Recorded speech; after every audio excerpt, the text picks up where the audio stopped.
स्वागत है फिर से नई वीडियो में। तो आज की इस वीडियो में हम लोग देखेंगे क्लास 10th का जो हिंदी बी है, ठीक है। हिंदी बी का हम लोग देखेंगे व्याकरण से जितने भी ऑब्जेक्टिव क्वेश्चन आ सकते हैं उसको देखेंगे, ठीक है। तो चलिए शुरू करते हैं। तो देखिए, व्याकरण से हम लोग पहले देख रहे हैं, व्याकरण से जितने भी ऑब्जेक्टिव क्वेश्चन आ सकते हैं वैसा टाइप में।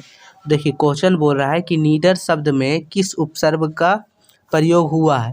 तो देखिए, नीडर शब्द उपसर्ग जो होता है वो सबसे पहले लग जाता है। उपसर्ग जो सबसे पहले लग गया है ना वो है। तो इसमें देखिए नी जो है वो पहले लगा है नीडर में, इसलिए ये हो जाएगा ऑप्शन नंबर ए हम लोग का उपसर्ग। दूसरा है कि कलीमा शब्द में किस प्रत्यय का उपयोग हुआ है। प्रत्यय होता है जो बाद में लगता है और उपसर्ग होता है जो पहले लगता है, ठीक है, ये ध्यान रखिएगा। चलिए देखते हैं कलीमा का, इसका जो आंसर हो जाएगा कली ईमा, ठीक है, कली ईमा। तो इसका जो आंसर हो जाएगा ऑप्शन नंबर डी हो जाएगा। ध्यान से देखिए, कली ईमा, कली जोड़ ईमा तो हो जाता है कलीमा, ठीक है। तो ये हो जाएगा ऑप्शन नंबर डी। चलिए आगे देखते हैं क्वेश्चन नंबर 13। बोल रहा है कि महेश का सही संधि विच्छेद क्या है। तो महेश का संधि विच्छेद क्या हो जाएगा, तो ऑप्शन नंबर बी हो जाएगा, महा जोड़ इस महेश, ठीक है, महा जोड़ इस महेश, ठीक है। चलिए आगे 14 नंबर क्वेश्चन बोला है निम्नलिखित शब्दों में से किसमें विसर्ग संधि है। तो ये इसमें से कौन किसमें जो है विसर्ग संधि है वो बताना है, ठीक है। तो हम लोग का जो 14 का आंसर हो जाएगा वो होगा ऑप्शन नंबर बी।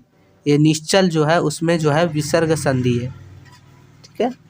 चलिए आगे है, गिरी जोड़ ईस का संधि करने से कौन सा शब्द बनेगा। तो ये हो जाएगा ऑप्शन नंबर बी, गिरी प्लस ईस, ग्रीस, ठीक है। अब देखिएगा ये इधर और मतलब इधर है तो ये इधर हो जाएगा क्योंकि यहाँ जो है दीर्घई है, ठीक है। तो ये ऑप्शन नंबर बी हो जाएगा। चलिए आगे देखते हैं क्वेश्चन नंबर 16।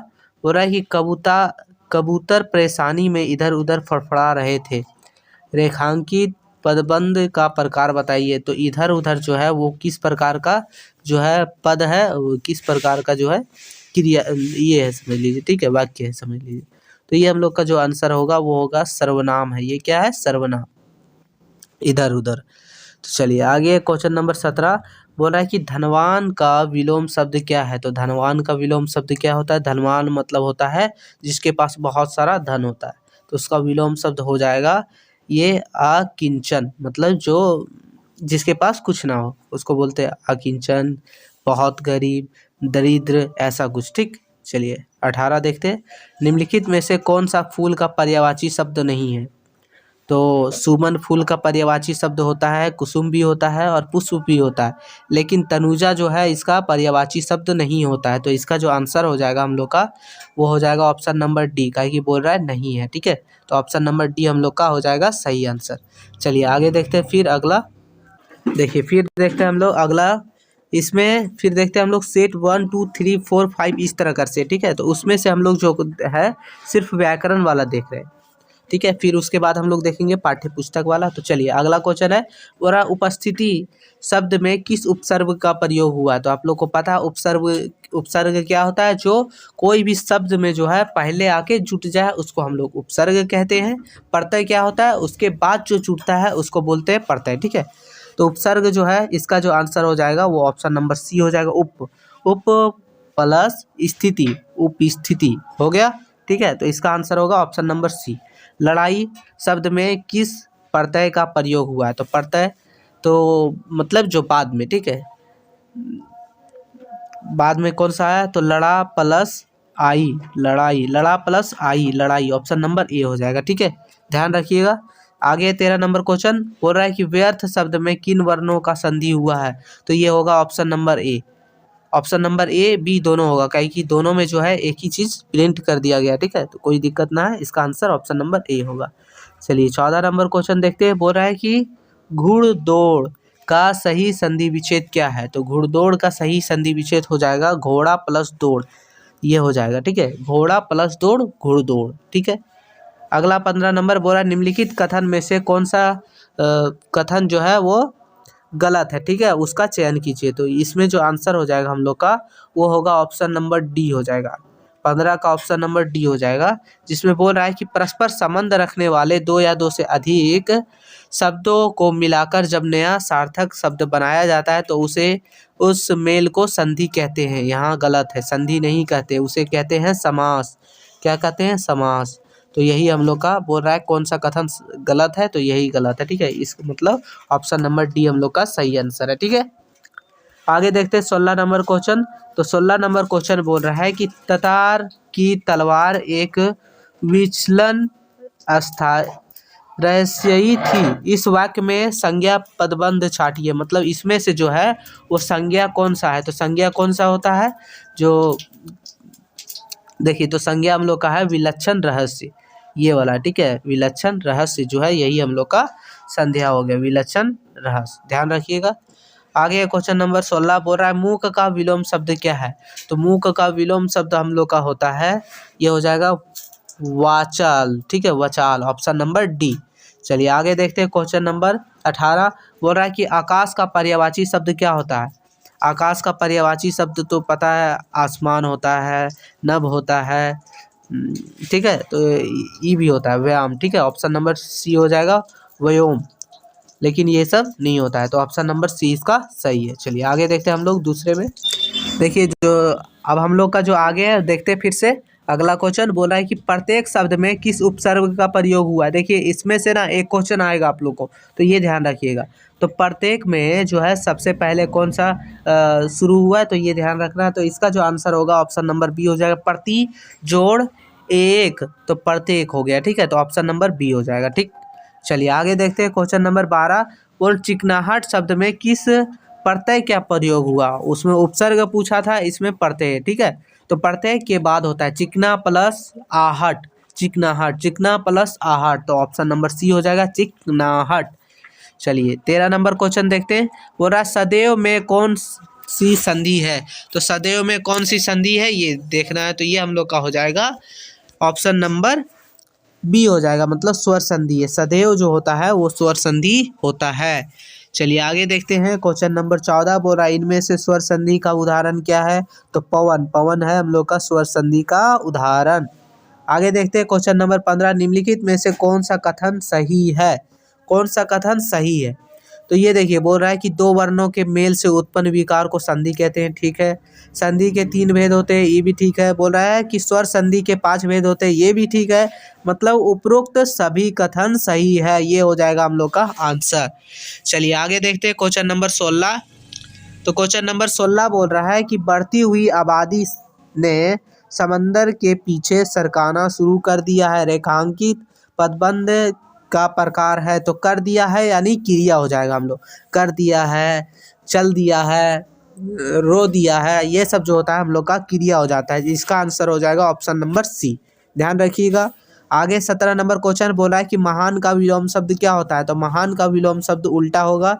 तो ये हम लोग का जो महान का विलोम शब्द होता है, महान मतलब बहुत जो ऊपर तक पहुंचा हुआ है, ठीक है। तो ये हम लोग का महान से जो विलोम शब्द होगा ऑप्शन नंबर डी हो जाएगा, क्षुद्र। क्या हो जाएगा, क्षुद्र मतलब छोटा।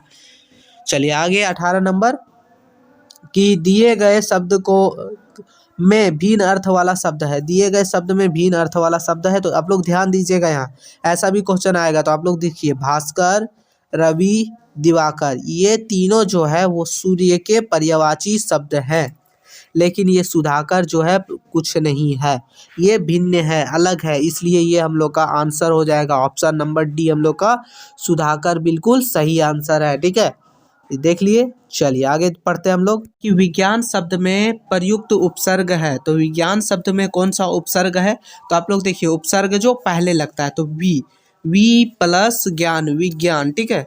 चलिए ये हो गया हम लोग का। चलिए आगे क्वेश्चन है, बोल रहा है कि मलु अंकड़ में किस प्रत्यय का प्रयोग हुआ है, मलु अंकड़, मलुंकड़, तो देखिए ध्यान दीजिए मलु प्लस अंकड़, मलुंकड़, तो ये हो जाएगा ऑप्शन नंबर गा, मलु प्लस अंकड़। इसको पढ़िए पूरा, तो देखिए मलुअंकड़, मलुंकड़, मलुंकड़ आ रहा है ना, तो ये हो जाएगा मलु प्लस अंकड़, मलुंकड़। चलिए आगे देखते हैं क्वेश्चन नंबर 13 बोल रहा है कि रामायण का संधि विच्छेद क्या होगा, तो रामायण का संधि विच्छेद होगा रम प्लस अयन, रामायण, ये हो जाएगा ऑप्शन नंबर ए हो जाएगा, rum plus ion, Ram plus ion, Ramayan, ठीक है। चलिए आगे देखते हैं क्वेश्चन नंबर 14 बोल रहा है कि निरोग में कौन सी संधि है, तो निरोग में जो है वो विसर्ग संधि है, कौन सा संधि है, विसर्ग संधि। चलिए आगे देखते हैं क्वेश्चन नंबर 15। तो क्वेश्चन नंबर 15 बोल रहा है, चलिए रुकिए।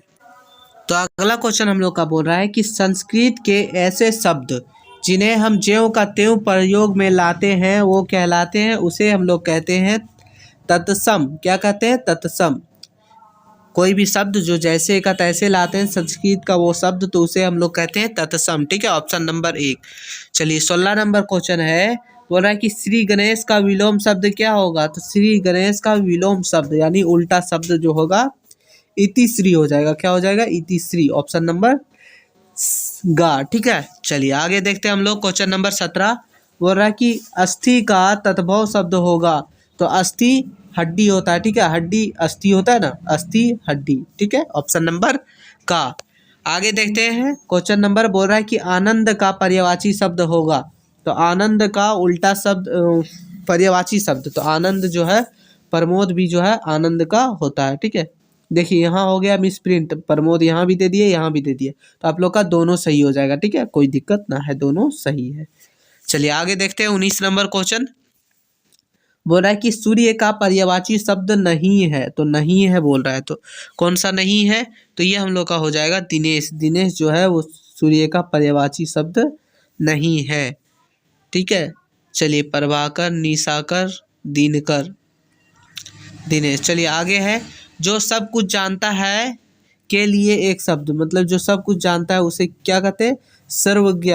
सर्वज्ञ। ठीक है, ऑप्शन नंबर खा। चलिए आगे देखते हैं क्वेश्चन नंबर 21। बोल रहा है कि दीपक दीपक जला अंधेरा नष्ट। रुकिए, हम लोग का देखिए जो 19 का आंसर बोले ना दिनेश होगा, वो दिनेश नहीं होगा, क्या हो जाएगा? निशाकर हो जाएगा। ठीक है, ध्यान रखिएगा, ऑप्शन नंबर खा हो जाएगा निशाकर, दिनेश नहीं। दिनेश पर्यायवाची शब्द होता है, निशाकर जो है वो पर्यायवाची शब्द नहीं होता है। चलिए, और 20वां का तो हम लोग का ऑप्शन नंबर खा था, सर्वज्ञ। आगे 21 नंबर क्वेश्चन बोल रहा है कि दीपक जला और अंधेरा नष्ट हुआ, किस प्रकार का वाक्य है? तो ये है संयुक्त वाक्य। ठीक है, देखिए मिला है ना, दीपक जला और अंधेरा नष्ट हुआ, दोनों मिल के बना है, तो संयुक्त वाक्य हो गया। चलिए आगे देखते हैं क्वेश्चन नंबर 22। तो क्वेश्चन नंबर 22 बोल रहा है कि निम्न में से संयुक्त वाक्य को छाटे। तो मतलब इनमें से जो है संयुक्त वाक्य कौन सा है? तो हम लोग का जो आंसर होगा ऑप्शन नंबर गा हो जाएगा कि राधा सेब खाती है और केला खाती है। देखिए और अधिकतर लगे रहे और एक ही बोले कि मतलब राधा सेब खाती है और केला खाती है। देखिए यहाँ दूसरे टाइप का, देखिए राधा सेब और केला खाती है, यहाँ खाती खाती 2 बार है, वहाँ नहीं है। ठीक है, ये भी ध्यान रखिएगा आप लोग कि राधा सेब खाती है, ये हो गया एक सेंटेंस, और केला खाती है। ठीक है, इसलिए ये हो गया संयुक्त वाक्य। चलिए आगे देखते हैं 23 नंबर, खाली स्थान क्या छक्का मारा है? तो ये हो जाएगा वाह क्या छक्का मारा है, ये तो आप लोग अंदाजा लगा लीजिएगा। चलिए 24 नंबर क्वेश्चन है, बोल रहा है कि आंसू रोते रोते सो गई, रेखांकित पद है। तो यहाँ तो रेखांकित जो है बोल रहा है रोते रोते सो गई, तो ये हम लोग का हो जाएगा क्रियापद। क्या हो जाएगा? क्रियापद। ठीक है, चलिए आगे देखते हैं हम लोग। चलिए आगे देखते हैं, कुछ क्वेश्चन और देखेंगे व्याकरण का। ठीक है, देखिए बोल रहा है कि इनमें से किस वाक्य में आकर्मक क्रिया है? तो आकर्मक क्रिया आप लोग को देखिए ध्यान रखिएगा, आकर्मक क्रिया वो होता है जिसका जो है क्वेश्चन हो। ठीक है, जैसे मान लीजिए कि सोनम गाना गाती है, सोनम क्या गाती है? तो गाना गाती है। अमन किताब पढ़ता है, अमन क्या पढ़ता है? किताब पढ़ता है। लता चाय पी रही है, लता क्या पी रही है? चाय पी रही है। मोहन सो रहा है, तो मोहन क्या सो रहा है? ये तो नहीं बनेगा, इसलिए ऑप्शन नंबर सी हो जाएगा। इसी को हम लोग बोलते हैं आकर्मक क्रिया, जिसका मतलब क्वेश्चन बने ही ना। ठीक है, चलिए आगे है कि साकर्मक क्रिया क्या होता है? तो साकर्मक क्रिया जैसे यहाँ देखे थे हम लोग, जिसका क्वेश्चन बन जाए, बच्चा रोता है, बच्चा क्या रोता है? तो ये आकर्मक क्रिया, साकर्मक क्रिया नहीं हुआ। लड़का हंसता है, ये भी नहीं हुआ। रीता खाना खाती है, तो रीता क्या खाती है? खाना खाती है, तो ये हो गया हम लोग का साकर्मक क्रिया। जिसमें आंसर मिल जाए वो हो जाता है हम लोग का साकर्मक क्रिया, जिसमें आंसर ना मिले वो हो जाता है आक्रामक क्रिया। ठीक है, आगे है कि जलद का अनेकार्थी शब्द होता है। जलद का अनेकार्थी शब्द होता है बादल। क्या होता है? ऑप्शन नंबर डी, बादल। चलिए 14 नंबर क्वेश्चन देखते हैं, बोल रहा है कि 2 पदों या शब्दों के मेल से बना तीसरा पद क्या कहलाता है? तो ये कहलाता है समास। क्या कहलाता है? समास। चलिए आगे देखते हैं। क्वेश्चन नंबर 15 बोल रहा है कि यथासंभव कौन सा समास है? तो यथासंभव जो है वो अवयवी भाव समास है। ऑप्शन नंबर 1 हो जाएगा। चलिए आगे देखते हैं। 16 नंबर बोल रहा है नीला है जो कमल, नीलकमल की समास का विग्रह है। तो ये हो जाएगा कर्मधारय समास। क्या है? कर्मधारय समास का विग्रह है। चलिए आगे है क्वेश्चन नंबर 17 बोल रहा है कि जब वर्षा होती है तब मोर नाचने लगते हैं। तो ये कैसा वाक्य है? यह मिश्र वाक्य। देखिए दोनों मिला है। बोल रहा है कि जब वर्षा होती है, ये एक वाक्य, तब मोर नाचने लगती है, दोनों मिला हुआ है, मिश्रित है, इसलिए मिश्र वाक्य। चलिए आगे क्वेश्चन नंबर देखेंगे हम लोग 18। बोल रहा है कि जिस वाक्य में कर्म को प्रधानता दी जाती है वह कौन सी वाक्य होती है? वह होती है क्रमवाच्य। कर्म को प्रधानता दी जाती है तो क्रमवाच्य हो जाएगा। ठीक है। आगे है कि बालक चांद की खाली स्थान देख रहा है, तो बालक चांद की ओर देख रहा है। ये तो इजी आप लोग कर लीजिएगा। चलिए आगे देखते हैं। 20वां बोल रहा है कि निम्न में कौन सा शब्द समुच्चय बोधक अव्यय है? तो कौन सा समुच्चय बोधक अव्यय है? तो अथवा। अथवा जो है हम लोग का समुच्चय बोधक अव्यय है। ठीक है। तो यही है हम लोग का क्वेश्चन। तो टोटल हम लोगों ने बहुत सारे क्वेश्चन देखे, तो आप लोग देख लीजिएगा। ये था व्याकरण का। ठीक है। इसके बाद हम लोग एक पाठ्य पुस्तक से देखेंगे, यानी चैप्टर वगैरह से। बस बाकी तो पैसेज वगैरह से आएगा, वो तो आप लोग खुद ही बना लीजिएगा। तो यही काफ़ी है, बहुत है आप लोग के लिए। बस इसी को ध्यान से करके जाइएगा। साक्रामक, आक्रामक, उपसर्ग, प्रत्यय, पर्यायवाची, फिर है वाक्य पहचानना। ठीक है। यही सब है और कुछ ना है। चलिए फिर मिलते हैं आगे की वीडियो में। तब तक के लिए जय हिंद। अपने सारे दोस्तों के पास शेयर कर दीजिएगा।